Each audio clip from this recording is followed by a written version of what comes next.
Nah, selanjutnya, untuk FOH. Bagaimana sistematika pembayaran FOH? Disebutkan di soal bahwa FOH akan dibayar 85%-nya di bulan bersangkutan, 15%-nya pada bulan berikutnya. Nah, 85%-nya akan dibayar di bulan bersangkutan, 15%-nya di bulan berikutnya. Sama, untuk mencari FOH variabel totalnya, kita cari dulu tadi kan, FG yang kita produksi. Dan kita tentukan FOH variabelnya. Di soal disebutkan bahwa FOH variabel per unit adalah Rp400.000. Rp400.000. Nah, dan untuk di bulan Mei, FOH-nya naik 5%. Kita kalikan 105%. Sehingga total FOH applied-nya adalah FOH per unitnya dikalikan dengan unit yang diproduksi. Begitu juga untuk di bulan Mei. Nah, apakah semuanya kita bayar? Tentu tidak. Yang akan kita bayarkan adalah 85% dari 120 juta. 85% dari 120 juta. Lalu kita tambah dengan accrued FOH. Ternyata tadi di awal bulan April terdapat FOH bulan Maret yang belum kita lunasi, sehingga harus kita lunasi. Di bulan April sejumlah 27.335.000. Nah, kemudian di bulan Mei kita membayar sisa yang belum dibayar di bulan April 15%-nya. Dan kita membayarkan 85% dari FOH di bulan Mei sendiri itu. Nah, didapatkan FOH yang dibayarkan untuk bulan April dan bulan Mei. Nah, selesai. Pertanyaannya adalah, kenapa sih di COGS kita menentukan nilai cash untuk pembelian material, direct labor, dan FOH? Nah, karena seperti kita tahu, nama lain dari COGS adalah manufacturing cost.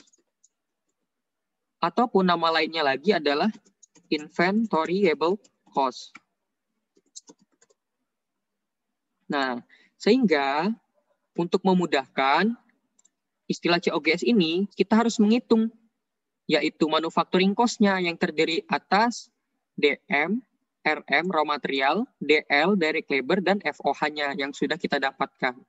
Selanjutnya, setelah menghitung sales, cash yang kita terima, COGS, cash yang kita bayarkan, selanjutnya kita masuk ke operating expense. Cash yang kita bayarkan untuk kegiatan selling, general, and administrative expense. Berapa sih jumlahnya? Nah, disebutkan di soal bahwa tiap bulannya perusahaan harus membayar sewa kantor 15 juta, biaya administrasi 20 juta, totalnya 35 juta. Inilah yang tiap bulan perusahaan harus bayar, yaitu 15 juta ditambah dengan 20 juta. 20 juta. Nah, selanjutnya, di awal tadi disebutkan bahwa terdapat komisi penjualan, yaitu 2% dari total penjualan, ataupun sales commission yang merupakan bagian dari selling expense. Untuk bulan April, 2% dari total penjualan bulan April adalah 2% kali 765 juta. Dan untuk bulan Mei, 2%-nya adalah 2% dikalikan 1.350 juta. Nah, selanjutnya adalah investing activities. Nah, setelah kita dari income statement selesai, selanjutnya kita juga harus memperhatikan apakah ada investing activities dan juga financing activities. Nah, yang pertama investing activities. Karena pada dasarnya cash budget basicnya sama seperti statement of cash flow, yaitu kegiatan operasi yang kita dapatkan tadi dari income statement, kegiatan investasi, investing activities, dan juga kegiatan financing activities, kegiatan pembiayaan, seperti apabila kita mendapatkan dividen, dan lain-lain. Nah, di sini kita dapatkan bahwa ternyata perusahaan di bulan April membeli sebuah mesin seharga 500 juta. Nah, mesin ini dibeli perusahaan dengan membayar uang tunai langsung di bulan April yang didapatkan dari bantuan utang dari bank. Berarti, uang yang dikeluarkan perusahaan di bulan April untuk membeli mesin adalah 500 juta. Di bulan Mei-nya adalah 0. Namun, akibat meminjam utang di bank, mulai bulan Mei, perusahaan harus bayar 8.500.000 tiap bulannya. Mulai bulan Mei, di bulan April belum membayar bunga. Namun di bulan Mei mulai membayar bunga 8.500.000.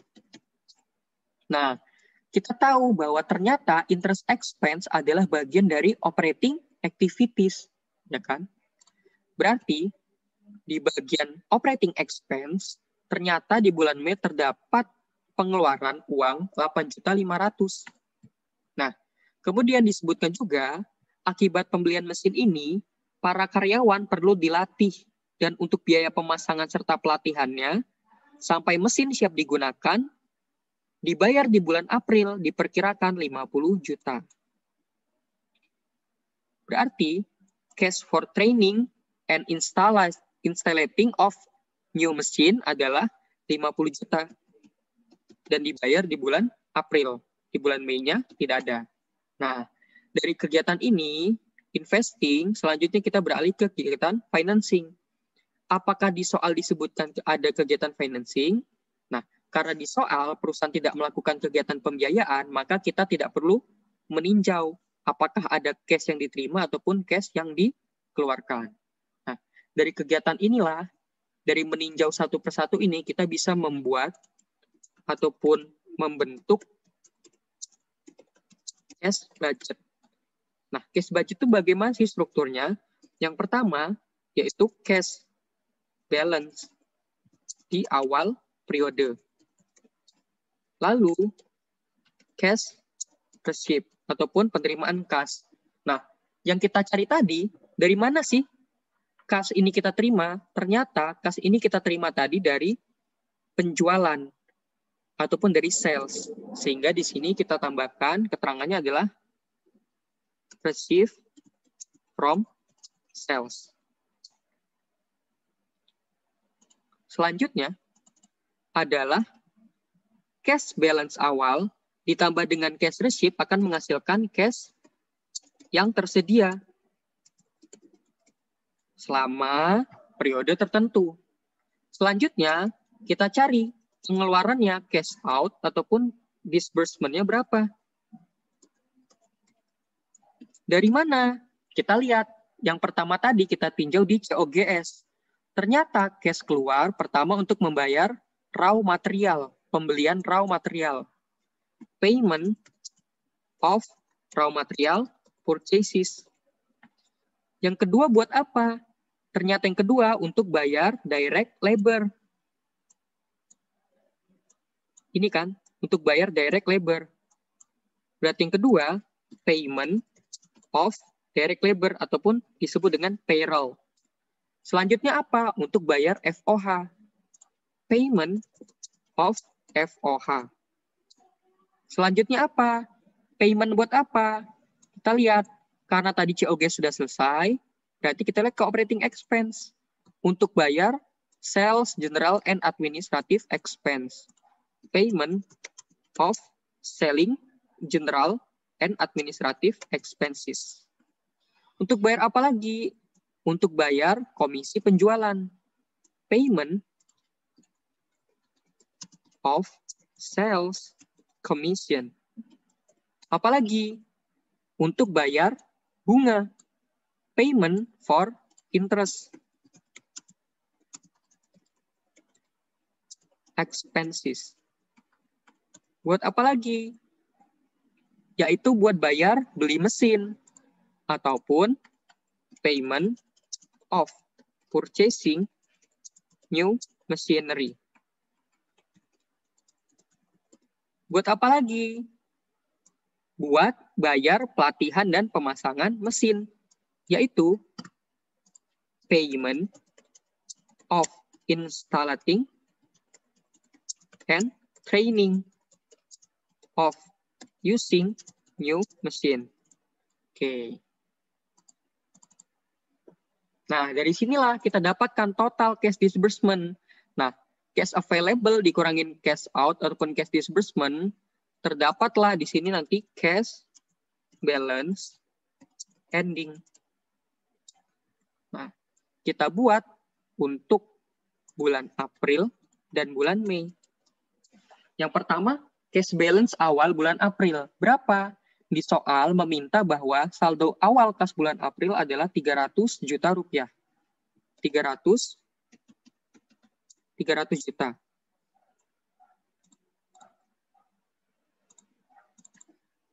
Selanjutnya, berapa di awal bulan Mei? Di awal bulan Mei, diminta di soal adalah perusahaan menetapkan saldo kas awal bulan Mei sebesar 200 juta. 200 juta. Kemudian, uang yang kita terima berapa? Dari penjualan di bulan April. Penjualan di bulan April tadi kita terima. Sebentar. Kita koreksi. 369.345. Oh, ini harusnya ditambah. 669.435. Oke. Selanjutnya, berapa di bulan Mei? Di bulan Mei, cash dari penjualan kita adalah 1146150.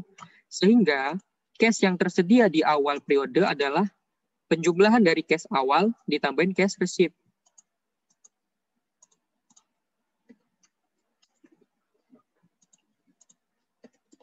Begitu juga untuk bulan Mei.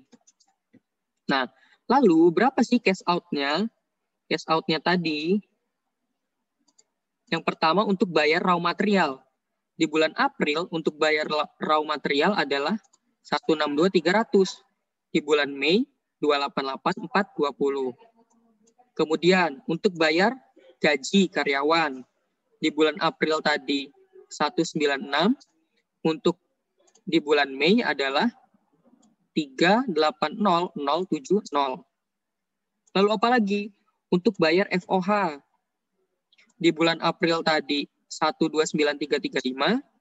Di bulan Mei bayar FOH-nya 239.340. Kemudian untuk bayar selling general administrative expense. Tadi di bulan April dan Mei sama, yaitu 35 juta. Nah, selanjutnya bayar apa lagi? Bayar komisi penjualan. Di bulan April 2%-nya tadi 15.300. Di bulan Mei 2% dari total penjualannya 27 juta. Buat apa lagi? Buat bayar bunga. Di bulan April, apakah udah bayar bunga? Ternyata belum. Karena bayar bunga mulai bulan Mei, yaitu 8.500.000. Nah, selanjutnya, untuk bayar beli mesin, berapa? Untuk beli mesin tadi 500 juta. Di bulan Mei nggak beli mesin lagi, 0. Dan terakhir bayar buat instalasi dan pelatihan karyawan, yaitu di bulan April sebesar 50 juta. Di bulan Mei 0. Nah, kita hitunglah lalu total cash disbursement-nya. Total cash disbursement, yaitu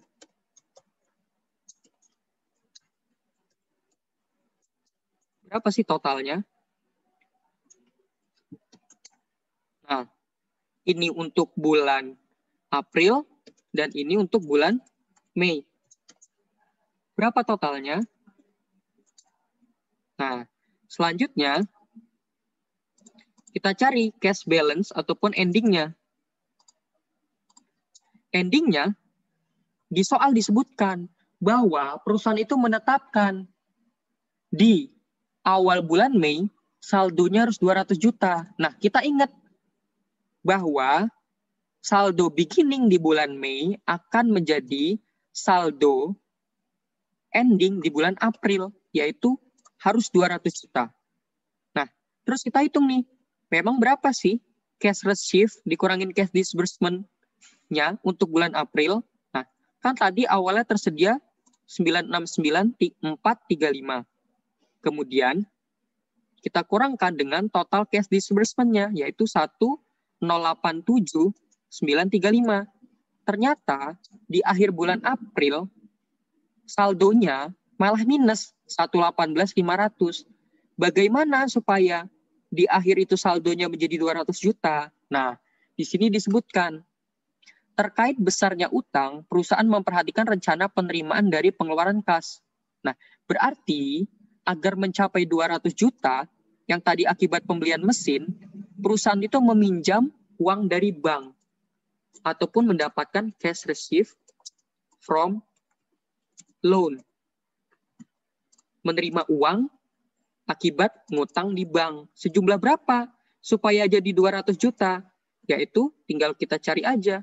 200 juta, kita kurangin 118.500. Ternyata uang yang diterima utang dari bank tadi adalah 318.500. Nah, kemudian kita cari nih, berapa sih cash balance ending untuk bulan Mei? Yaitu kita kurangin cash available-nya dengan total cash disbursement-nya. Nah, didapatkan cash balance ending-nya adalah 367.820. Nah, beginilah cara mengerjakan soal cash budgeting untuk soal UTS 2019-2020. Semoga membantu dan mohon koreksinya. Terima kasih.